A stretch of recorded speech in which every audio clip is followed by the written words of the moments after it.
Oil ఎలా రంగు మారిందో మీకు మళ్ళీ చూపిద్దామని వీడియో తీశాను. చూడండి ఎలా మారిందో.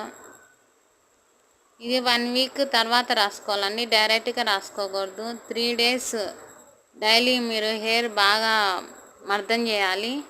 అలాగే నైట్ తలస్నానం చేసే ముందు రోజు నైట్ ఆయిల్ పెట్టుకొని మీరు మందారం ఆకు, మందార పువ్వు, ఒంట్రాకు మందారం అండి, అందులో మధ్యలో కాడ తీసేయాలి. మెంతులు పేస్ట్ వేసుకొని 3 హెయిర్కి బాగా పట్టించి ఒక అరగంట అయ్యాక కుంకుడుకాయలుతో తలస్నానం చేస్తే మీకు నెల రోజుల్లో జుట్టు బాగా పెరిగిపోతుంది.